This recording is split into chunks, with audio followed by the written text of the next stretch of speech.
Il y a une expression qu'on entend parfois dans les conversations, qui n'a pas forcément bonne presse, parce qu'elle est utilisée pour se mettre en avant ou tirer la couverture à soi.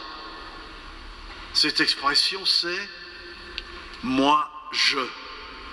Moi, je. Je ne sais pas si vous avez été surpris, peut-être même troublé, de découvrir dans l'Évangile cette expression dans la bouche même de Jésus. Moi, je. Qu'il répète plusieurs fois. Moi, je. Est-ce que Jésus serait tombé sans l'apercevoir dans ce travers désagréable, ou deviendrait-il quelqu'un soudain prétentieux? Cette question fait sourire parce que quand on connaît bien Jésus, on sait que c'est un homme qui est à l'opposé du genre « m'as-tu vu ?» Et s'il y a des gens qu'il a mis en avant dans sa vie, c'est pas lui ni sa personne, c'est beaucoup les petits, les exclus, et puis son père. Et puis quand il a fait des guérisons, souvent il a voulu passer inaperçu, et même souvent a défendu de faire de la publicité. Alors, pourquoi ces paroles tranchées et tranchantes? Vous avez appris, moi, je vous dis. Un des traits de la personnalité de Jésus qui a beaucoup impressionné les gens et très très vite à son époque, c'est son autorité naturelle et qui s'exerçait dans deux domaines, dans ses miracles et dans son enseignement. Dans ses miracles, qui est-il celui-là qui commande au vent, à la tempête, au mauvais esprit? Et puis son enseignement, cet homme n'enseigne pas comme les scribes qui scrutaient sans cesse la Bible et la parole de Dieu, mais pour couper les cheveux en quatre et parfois dans un charabia juridique qui était incompréhensible aux gens. Tandis que lui disait que votre oui soit oui, que votre non soit non. C'est simple. Avançons.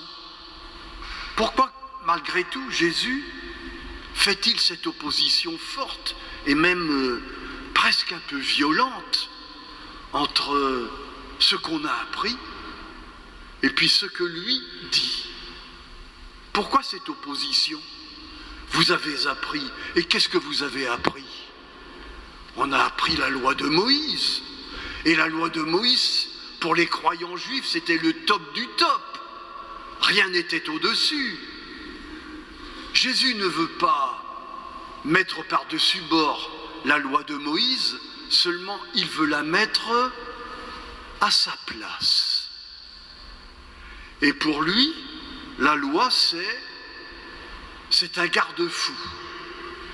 Quand vous êtes sur une autoroute, les glissières de sécurité, c'est très utile pour ne pas tomber dans le fossé à droite ou à gauche. Mais des glissières de sécurité, c'est pas ça qui va vous donner le goût de voyager. La loi, c'est bien, mais c'est pas ça qui donne du souffle à nos vies. C'est pas ça qui va donner de la saveur et du goût à vivre.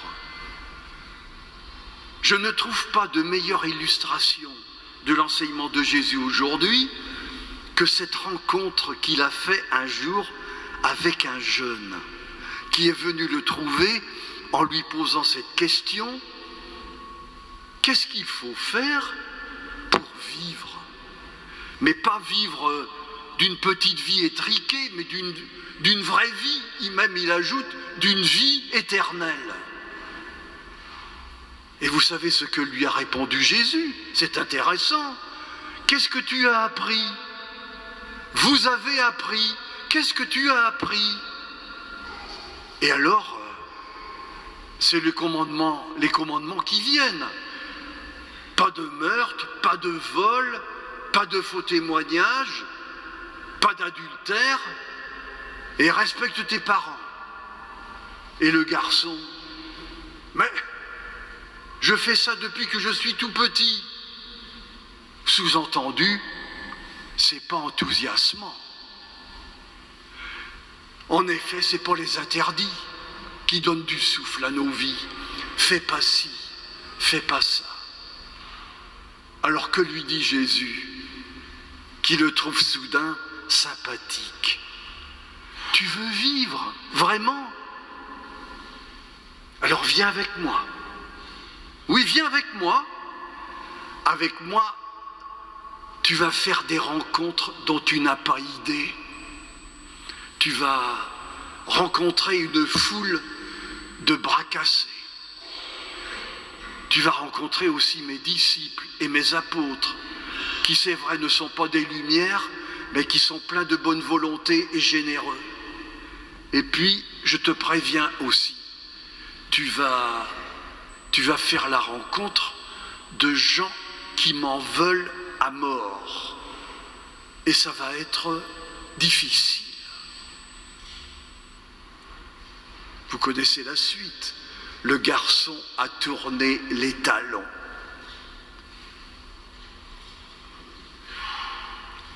Dans la vie, pour vivre ensemble, la loi est indispensable. Mais ce n'est pas elle qui va donner du goût à nos vies. Qu'est-ce que c'est qui donne du goût? C'est nos rencontres, les rencontres. Et en particulier pour nous, les rencontres avec cet homme, Jésus de Nazareth. Je vous souhaite de faire cette rencontre et si vous l'avez fait, de la cultiver toujours.